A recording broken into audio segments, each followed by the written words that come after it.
Base বাবা নামটা actually একটা ডাবল মিনিং আছে আর কি। আমি যেদিন বাবা হই সেই দিন আমার স্টুডেন্ট আমার নাম দিয়ে বসে বেইস বাবা।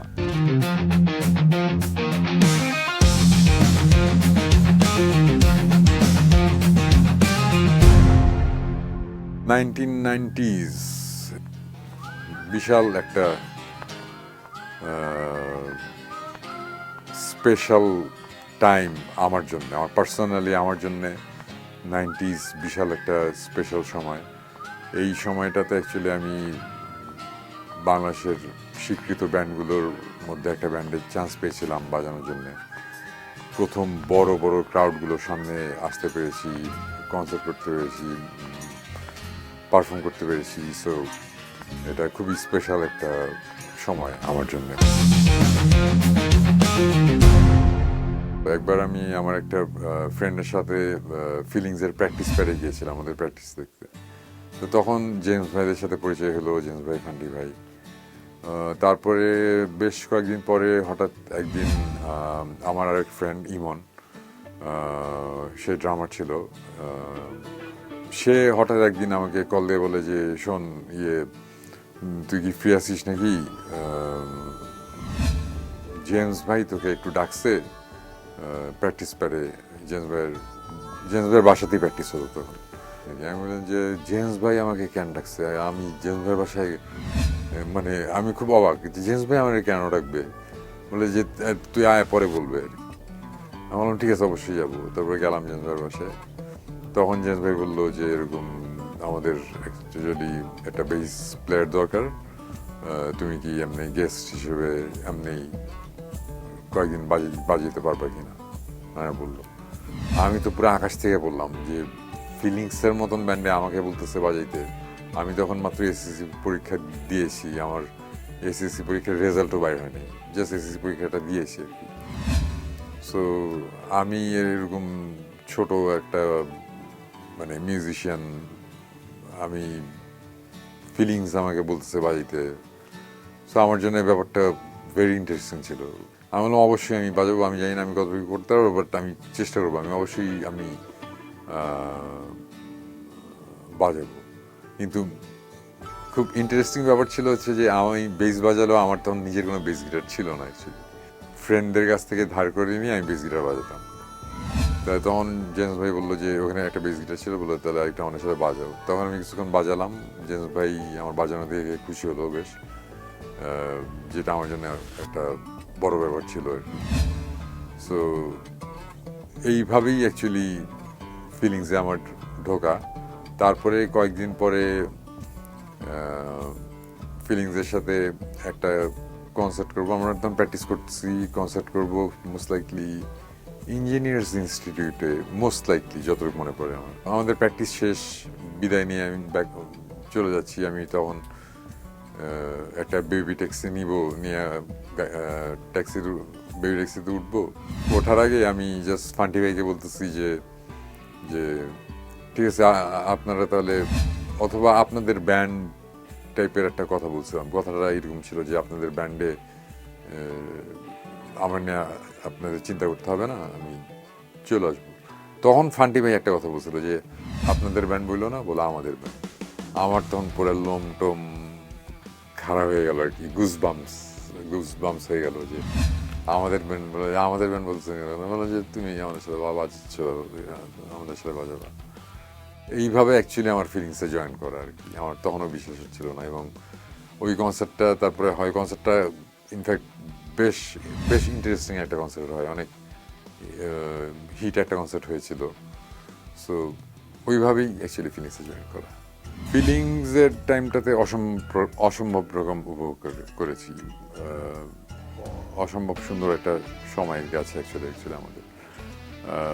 জেমস ভাই, ফান্টি ভাই, এরা দুজন প্রচণ্ড ফ্রেন্ডলি ছিল। আমি ওদের চেয়ে বয়স অনেক ছোট ছিলাম, কিন্তু কখনোই সেটা তারা অ্যাকচুয়ালি আমাকে বুঝতে দেয়নি।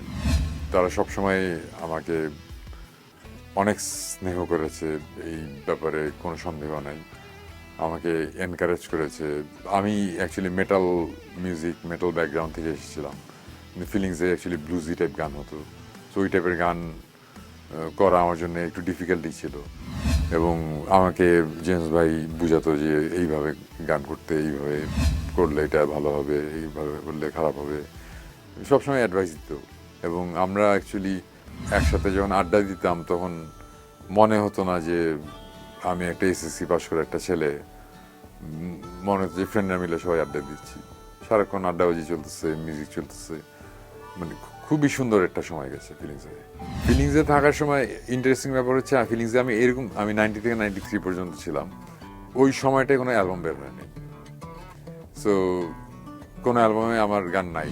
বাট আমি জেল থেকে বলছির সময় আমরা 3টা গান রেকর্ডিং করেছিলাম, 3টা গান রেকর্ডিং করেছিলাম, তার মধ্যে একটা গান জেল থেকে বলছিতে নাই, দেয়া হয় নাই, আর 2টা গান জেল থেকে বলছিতে দেওয়া হয়েছিল। বাট ওই গানগুলোতে বেস বাজিয়েছিল নতুন যে বেস গিটারিস্ট ফিলিংসে ছিল, বাবু ওর নাম, ও আমার ফ্রেন্ড, আমরা খুব ভালো বন্ধু ছিলাম। সো ওইগুলো আবার বাবু বাজিয়েছিল আবার নতুন করে। ফিলিংসে 3 বছর থাকলেও আমি ফিলিংসের বাজানোর টাইমে ওই 3 বছর কোনো অ্যালবাম অ্যাকচুয়ালি আসে না, সো ফিলিংসের কোনো অ্যালবামে আমি নাই। ফিলিংসটা 93-তে ছেড়ে দেওয়ার পরে আমি এইচএস নামে একটা ব্যান্ডে জয়েন করি, যেটা মেটাল ব্যান্ড ছিল। ফিলিংস ছাড়ার কারণটাই ছিল ওইটা, যে আমি ব্লুজ টুজ বেশ 3 বছর বাজিয়েছি, তারপরে একটা সময় তখন তো বয়স কম, রক্ত গরম, যে আমার মেটাল বাজিতে হবে, আমার মেটাল বাজিতে হবে। সো তারপরে যেই কারণে ফিলিংস ছেড়ে এইচএসে জয়েন করা। তখন 4টা ব্যান্ডই ছিল মেইন স্ট্রিম মেটাল ব্যান্ড, সেটা হচ্ছে ওয়ারফেস, রকস্টাটা, ইন ঢাকা, এইচএস, এই 4টা ব্যান্ডই রুল করতো আর কি। সো এইচএসে তখন আমি বেস গিটারিস্ট হিসেবে জয়েন করেছিলাম, বেশ কিছু কাজও করেছিলাম, কিন্তু অ্যালবামের কাজ করছিলাম, কিন্তু অ্যালবামটা শেষ আর বের হয় নাই। 1996 সালে টিপু ভাই একদিন আমাকে কল দেয়। সো টিপু ভাই একদিন আমাকে কল দিয়ে বলে যে শোন, তুমি কি ফ্রি আছো, এখন কি করতেছো? আমি বললাম যে আমার বাইরে চলে যাওয়ার কথা পড়তে, বাট যাবো নাকি শিওর না, নাও যেতে পারি, এরকম একটা ব্যাপার আছে। পরে বললো যে বাইরে যদি না যাও তাহলে ওয়ারফেসে জয়েন করবো নাকি। এর আগে ওয়ারফেসে আমি বাজিয়েছি, ওয়ারফেসে বাজানোর হিস্ট্রি আমার আছে। এর আগে বাবনা ভাই তার পড়াশোনা নিয়ে বিজি ছিল দেখে আমি ওয়ারফেসের সাথে প্র্যাকটিস করেছি 1 মাস টানা। সো ওয়ারফেসের সাথে বাজানোর আমার অভিজ্ঞতা ছিল আর কি আগের থেকে আমরা খুব ফ্রেন্ডলি, আমরা মানে আমি তো ওই সার্কেলেরই ছিলাম, Rockstar, Warfaze, in Dhaka, HS. So আমরা সব সময় একসাথে ঘোরাঘুরি করতাম, আড্ডা বাজিয়ে দিতাম। সো তখন বললাম যে হ্যাঁ ডেফিনেটলি বাজাবো যদি না যাই, এবং আমার যাওয়া হয়নি। তারপর টিউবারে বললাম যে টিউবাই যেতেছি না, বাজাবো। তো 96-এ ওয়ারফেসে জয়েন করলাম, এইভাবেই আমার ওয়ারফেসে জয়েন করা হয় আর কি। আমি গভর্নমেন্ট ল্যাবরেটরি হাই স্কুল থেকে পাশ করা।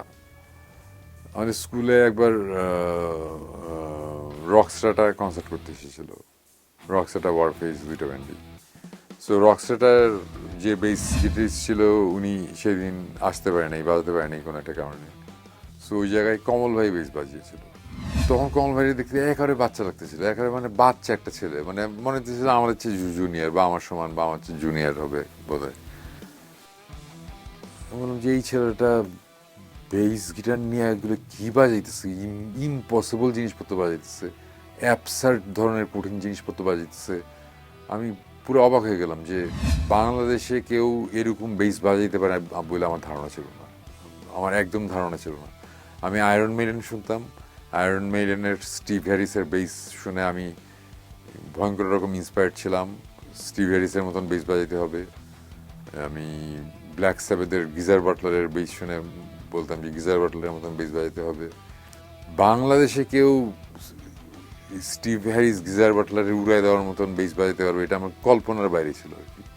এবং আমি এরকম একটা মানুষকে ঠিক 3-4 হাত সামনে দেখতেছি, দাঁড়ায় আছে বাচ্চা একটা ছেলে, মানে তখন তো মনে করতেছিলাম বাচ্চা একটা ছেলে, আসলে তো বাচ্চা ছেলে না, আসলে তো আমার চেয়ে না অনেক বড়। কমল ভাই, ওটা ছিল কমল ভাই। সো ওইটা দেখার পরে আমি পুরাপুরি তখন আমি শিওর হলাম যে অ্যাকচুয়ালি বাংলাদেশে এরকম বেস টেস বাজানো সম্ভব। সো আরও প্র্যাকটিস করতে হবে, আরও বাজাতে হবে। ওইভাবে আমার বেসের প্রতি আরও ইন্টারেস্ট গ্রো করাটা শুরু হয়েছিল ওইভাবে। কেউ যদি আমাকে জিজ্ঞেস করে যে আমার বেস গিটার বাজানোর পিছনে অবদান কার আছে বাংলাদেশে, বাংলাদেশে কার আছে যদি বলা হয়, একমাত্র একটা লোকেরই আছে, একটা লোকেরই আছে বাংলাদেশে, সেটা হচ্ছে গিয়ে কমল ভাই। কমল ভাই ছাড়া আর কারো নেই। কমল ভাই আমাকে দেখাই দিচ্ছে যে কেমনে বেস বাজাইতে হবে, কেমনে কি করতে হবে। কমল ভাই ইজ দ্য ওনলি ওয়ান। হ্যাঁ, ওয়ারফেজে আমি অসামাজিক অ্যালবামে আমি কাজ করেছিলাম। ওয়ারফেজে বেশি দিন থাকা হয়নি, 96 থেকে 98 পর্যন্ত আমি ওয়ারফেজে ছিলাম, 2 বছর ছিলাম। ওয়ারফেজে থাকার সময় আমার আবার প্রথম সলো অ্যালবাম যেটা ছিল সুমন ও অর্থহীন, ওইটাও রিলিজ হয়েছিল। সো ওয়ারফেজে থাকা অবস্থাতে আমার 2টা অ্যালবাম রিলিজ হয়, সুমন ও অর্থহীন আর অসামাজিক। 2টাই রিলিজ হয় 3 মাসের গ্যাপে, বোধ হয় 3-4 মাসের গ্যাপে। একটা বোধ হয় রোজার ঈদে, আর কোরবানি ঈদে রিলিজ হয় হচ্ছে অসামাজিক ওয়ারফেজের অ্যালবাম। রোজার ঈদে অসামাজিক অ্যালবাম বের হওয়ার কথা। সো আমরা ওয়ারফেজ তখন রেকর্ডিং করছি অসামাজিক অ্যালবামের। করতে করতে একটা সময় এসে বুঝলাম যে রোজার ঈদের মধ্যে ওয়ারফেজের অ্যালবামটা শেষ হবে না, অসামাজিক অ্যালবামটা আমরা শেষ করে দিতে পারবো না। তখন জি সিরিজ থেকে অ্যালবামটা বের করার কথা। তো জি সিরিজের মালিক যে খালেদ ভাই, সো খালেদ ভাইয়ের গিয়ে বললাম যে, আমরা সবাই গেলাম তখন ওয়ারফেজ, গিয়ে বললাম যে খালেদ ভাই একটা ব্যাড নিউজ আছে, আমরা অ্যাকচুয়ালি অ্যালবামটা রোজার ঈদে অ্যাকচুয়ালি দিতে পারতেছি না, এটা কোরবানি ঈদে নিয়ে যায়। খালেদ ভাই তখন মাথায় হাত দিয়ে বসলো যে এখন আমার কি হবে, আমি তো আর কোনো ব্যান্ড রাখি নাই। তখন হঠাৎ করে কমল ভাই বলে কি, কমল ভাই বলে যে সুমনের না একটা সোলো অ্যালবাম আছে, যে অ্যালবামটা সে 5 বছর ধরে গাড়িতে শোনে আর ফ্রেন্ডের শোনায়, অ্যালবাম বাইর করে না। এটা সত্যি কথা, মানে অ্যালবামটা রেকর্ডিং হয়েছিল অবাক ভালোবাসার সময়। সুমন অর্থহীন অ্যালবামটা রেকর্ডিং হয়েছিল 92-তে অবাক ভালোবাসার সময়, এবং অ্যালবামটা বাইর হয় 97-এ। তখন কমল ভাই তখন খালেদ ভাই বলে একটু অ্যালবামটা আছে, আমি বললাম হ্যাঁ গাড়িতে আছে।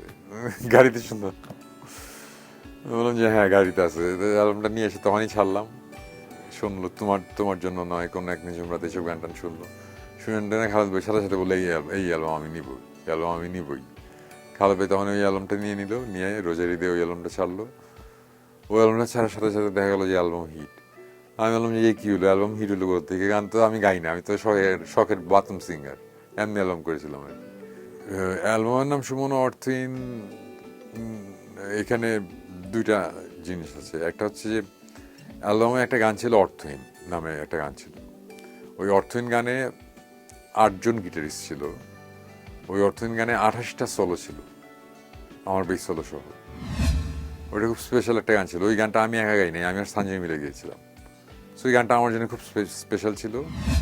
আলটিমেটলি ওই অ্যালবামে এরকম 10জন গিটারিস্ট, এই 5জন ভোকালিস্ট, 4-5জন ড্রামার, ইনফ্যাক্ট টিপু ভাই একটা গানে তবলা পর্যন্ত বাজিয়েছে ওই অ্যালবামে, তবলা বাজিয়েছে টিপু ভাই একটা গানে।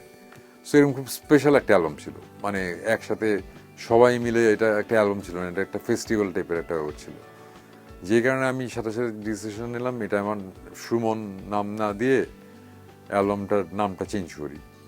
তো অর্থহীন গানটা যেহেতু আমার ফেভারিট ছিল, সেহেতু আমি নাম দিলাম অ্যালবামটার সুমন ও অর্থহীন। ওইখান থেকে সুমন ও অর্থহীন নামটা আসছে আর কি। অ্যালবামটার মধ্যে যেহেতু সবার পার্টিসিপেশন ছিল, সেহেতু আমি এটাকে সোলো অ্যালবাম হিসেবে কাউন্ট করিনি আর কি, সোলো একটা প্রজেক্ট হিসেবে কাউন্ট করেছিলাম।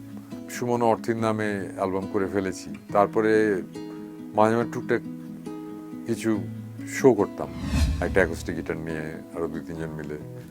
সো তখন সুমন নামে করতাম না, যেহেতু সুমন ও অর্থহীন নামে একটা অ্যালবাম ছিল আমার অলরেডি। তো সুমন ও অর্থহীন নামে শো করতাম, সুমন ও অর্থহীন নামে।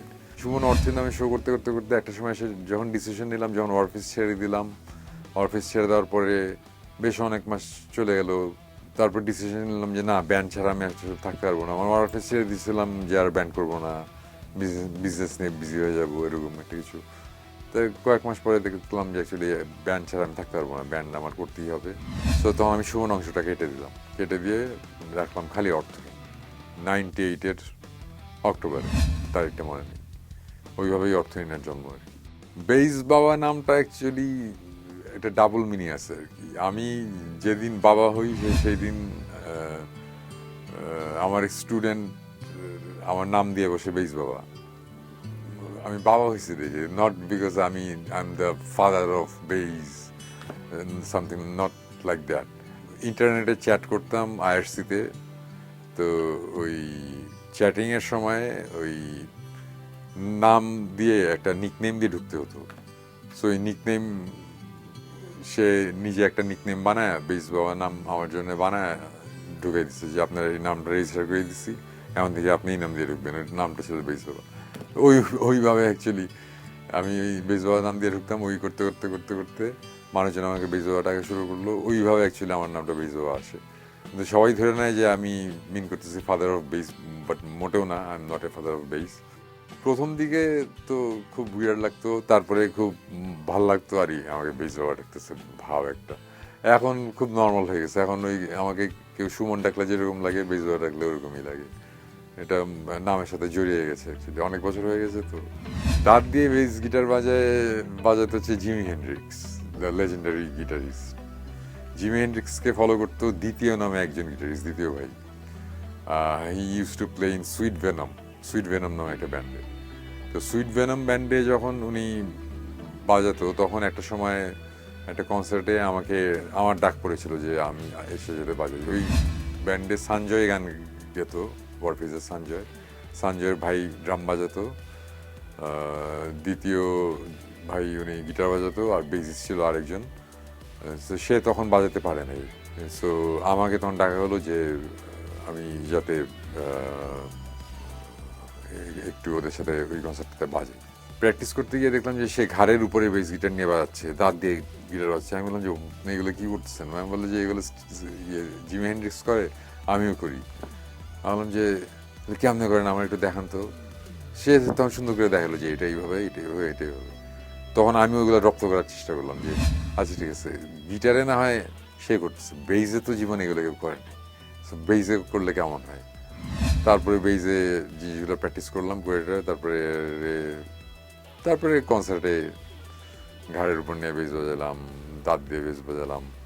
মানুষজন এগুলো দেখে একটু অবাক তো হলোই, অবাক হওয়ার মতনই ব্যাপার। জিনিসগুলো একটু আনঅর্থোডক্স স্টাইলের জিনিস, বাট ওগুলো বেস বাজানো হচ্ছে গিমিকি বেশি আর কি। মানে